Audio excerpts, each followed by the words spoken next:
Okay, today I'm going to do a few tips on the Rodeo 110.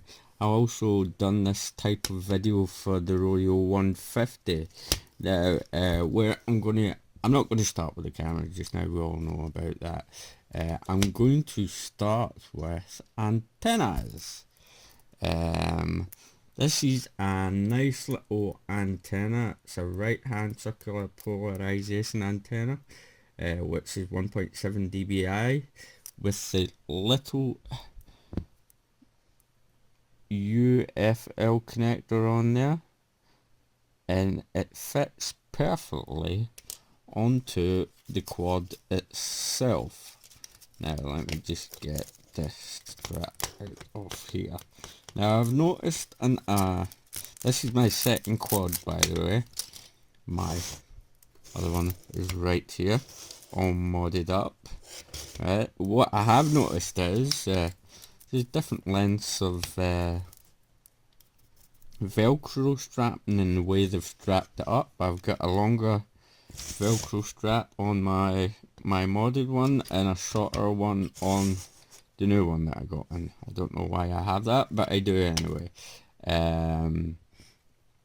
The length of the cable on this antenna is 48 millimeters long. Now it is just enough to squeeze it in there, and it will come out just to about, say, I don't know if you could see that properly, just about there. Okay, once you've got that in. Now I'm going to say this: be very, very gentle with the little UFL connector when you are taking it off and on. I have heard from a couple of people where the actual pad on the board has came off, and they've had to try and solder on. Now if you look at it, that looks like a real tough job to me. I have also heard from some people they've been in a crash just with the stock antenna, and it's ripped the whole connector and the pad off the board. So the reason why I had done before was when I had modded the antenna on my first one, is I shoe glued the whole antenna to this back plastic casing. So if I'm in a crash, this antenna will bend. It won't pull on the connector lead, and it won't stress the connector at the board. So I will just get get a squashed antenna or a bent antenna, but at least it will protect my VTX. So even with the stock antenna, I mean, think about it. You're flying and it's totally loose. It's wobbling about. If you're going to crash, maybe it might get stuck in something, and it'll just give it a little yank, and it'll be enough to rip that off your VTX. So I would recommend that you hot glue or shoe glue it here. It's no big deal because you can still take it off. Okay, and if you ever want to take that back end apart, just unplug it from here and take all your screws out and do that.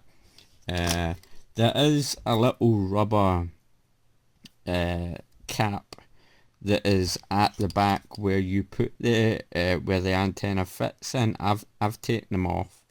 I don't see any need for it just now because there's no need, especially if you're going to put some goo at the back to secure that so you don't damage your VTX. Okay, so that's one little tip for you.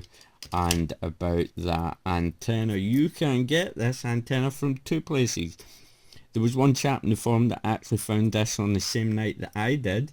You can get it from furiousfpv.com in the good old US of A, or you can get it from unmannedtechshop.co.uk here in the UK, of course. I did not know this is actually a Furious antenna. I thought it was a similar looking antenna, except for it was here in the UK, but it wasn't. When I received it, it said it was a Furious antenna, and I was like, oh, well, that's pretty cool. So the first one I got, they put it in a bubble wrapped packet, and it actually came a little bit squashed. I wrote them a little email, and they were great, and they sent me another one out for free. So that was very good. That is customer service for you at its best. So I have ordered from them before, so I would highly recommend unmannedtechshop.co.uk here in the UK if you want to pick up one of these antennas. There is also another antenna. It's an IPEX antenna. It's a TBS. It's made by TBS. You can find it here in the UK. I wasn't really going to discuss much about it, but what I will do is I am going to do a comparisons between the stock antenna, the Furious antenna, and my modded antenna. And if you don't know how I did that, I'm going to put the link in the description to my mod video, and I'm going to put all three of the videos on one screen so you can see it in YouTube, and we will find out which antenna gives you the best result. And I will be using the same antenna on my goggles, so there'll be no difference. I'll be using the Pagoda antenna and the Pax Invader antenna on my goggles, and we'll see what one does the better job. But don't forget, go up that back end just to save your VTX, okay? You don't want to have to be dealing with that little bit getting ripped off at the VTX on the board. And as we're at the VTX, you can see that the button is there, and depending on what milliwatt your VTX, there is a high and low mode on your VTX. If you press and hold the button for between 30 and 40 seconds, and a little red light will come on, and that means you'll be on a higher milliwatt. Now I'm on a 200 milliwatt VTX, and I can bump this up to 600 milliwatt, but I don't want to do that because I don't think 600 milliwatt is needed in a small quadcopter like this. If you have a 25 milliwatt VTX, then I would recommend you do bump it up, because then you can bump it up to 200 milliwatt. The little red light that comes on, I do believe, is just here. Okay, I do believe it's there. If I'm wrong, somebody please recorrect me on that. So that is those tips out of the way. Now, the other main thing has always been the camera. Okay, I've got this is from my modded one. The camera is okay, right? A lot of people have got their camera out of the box and it's totally out of focus, or maybe they've not taken their little plastic stickery thing that comes on off, but I'm sure they have noticed it's been there. I'll just push it out because I've already done this.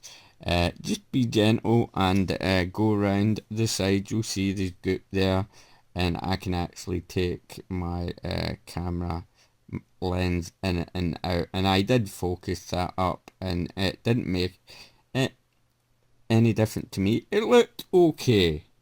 The picture quality was fine. The camera it's fine. You can fly with it, but with the upgraded mod, you don't need to do it. But if you want a better quality picture, then do the mod. If you're quite happy with the picture, once you've focused the camera in, then stay with the stock one. Don't do the mod. Okay, I'm only doing the mod because I can and I know how to, and it looks better to me. And and a lot of other people that are capable of doing the mod will do it. So try and focus it up first before you even think about doing the mod. And if you still don't like it, that's fine. But there is like a shaded kind of, I don't know, picture thing going on with the stock camera. I'm not sure what it is at all. Now, okay, we'll get into it, and we have the camera out of the way. There was another thing about the camera as well. The two screws at the side. Make sure you tighten them up fully, because if you don't, if you notice when you're flying, if you're sitting there and in your FP goggles, everything looks nice and dandy, all of a sudden you start flying and you've got lines all over the place. That's because you've not tightened your screws up. So make sure those screws are totally tight, or else you will see those nice lovely lines in your FPV feed. Okay, and if you are going, another thing was the battery mod that I had done. The reason why I did it is in my modded video, is because it was causing a little crack where the screw is getting held under here. And let me just swap quads over, and you can see that I used my an XT30 plug that's just sitting here nicely now, and I've put on the stock battery the T30 plug, which leads me to this. When I've noticed a lot of people still flying with their quadcopters and they haven't secured the battery with anything. Now, I've split the Velcro up into two little bits. The reason being, I don't want to cover my switch and channels, and I don't want to cover any of the screws when I have to open my quadcopter up, so I can just stick that on there nicely and it's nice and secure. Because don't forget, those wires are really close to the propellers, you know, and it actually gives it a little bit more height and takes it away from there. And as I'm on the subject of connectors and lipos, the stock battery comes with a JST connector. Now, I haven't managed to find any parallel balancing charging boards with JST connectors on them. And so that leads me to what I had did with the Rodeo 150, is I got myself one of these. It's a XT60 parallel balance charging board. Sorry, that was a bit of a tongue twister there. And basically I hooked up XT60s with XT30s, and I can plug my XT30 in here and plug it in here, plug my balance cable in, plug the balance cable and the leads into my charger, and I can charge 6 batteries at one time. Now I'm going to show you what I tend to do is this. Now it makes life a lot simpler, and also so you don't break anything or short anything out. I always plug all my leads, I always plug all my leads into my board and into my battery charger first. Then I plug my battery charger into the main adapter.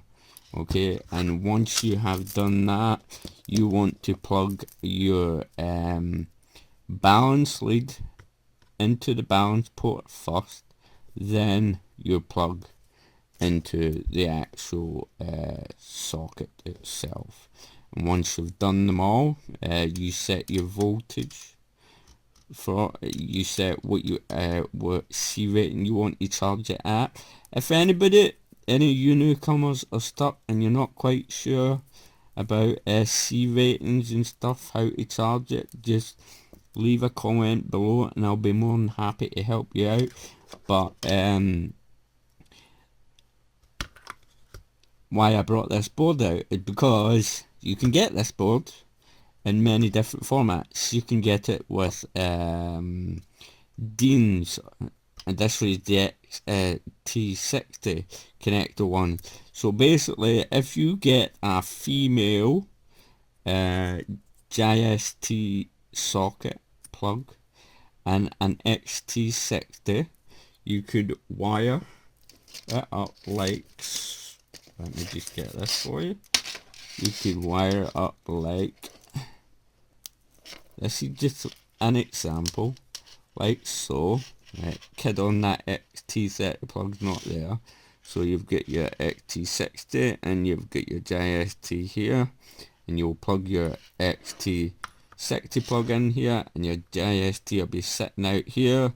You can plug your stock battery in and your balance plug, and you can balance charge all of your, as many batteries, well 6 if you have 6 of them, or if you're going to convert over to the XT30, which I would recommend, especially if you did the mod on the Rodeo 150, because now I can use this battery not only on my Rodeo 110, I can use it on my 150 as well, because they're both running the same plugs, and that's good for me. I can have fun with the 110 for a couple of batteries, then bring out the 150. So there you have that. Now you can get this board from a number of places. You can get it from Banggood.com. You can get it from eBay. You can also get the IMAX B6 charger from the same places, or even Amazon. All different types of shops do them, but the JST female plugs you can get with wires already attached onto them from eBay, and all you would need to do is solder them to like an XT60 if you get the XT60 board, or a Dean connector, whatever favours yourself, whatever you want, you know. Now another thing is, don't forget to put a little bit of tape on your ESCs, because that will help if you crash. That will help the wire from getting dislodged from your ESC. And another thing is, let me bring this quadcopter over here. I don't know about you, but I'm not a fan of having this little pigtail connector, which is gold, brass or whatever, too near carbon fibre, because if anything else was to touch the carbon fibre and that touches it at the same time, the results will not be good. So I put a little black bit of electrical tape just here. Maybe I've done it the wrong way. Maybe I should just cover that little connector up with a black bit of tape. I'll do that instead. Any other modifications that you need to know about is in my mod video. This one's just getting underway to get modded. The only thing I'm going to do to it is put the XT30 plug on it. I'm going to keep the stock antenna on it. I'm going to switch the camera out. I'm going to do the test, like I said, with all 3 different antennas, and we'll find out what one wins. I'm not going to tell you what one's which, you can guess for yourself. Now, have I missed anything at all? Nope, I don't believe I have. that's just about it. This is just the first part of little tips for your Rodeo 110. I'll make another one soon when I can get out to fly, because nobody seems to be flying these days because of the silly weather. And if I sound a bit different, that is because I'm got a little winter bug at the moment. So I hope you have enjoyed this video. I hope some of these tips have been of help to you. Okay, don't forget to like and subscribe, and as always, there's more coming up, by the way, and there'll be more flying videos coming up when I feel better. As always, happy flying.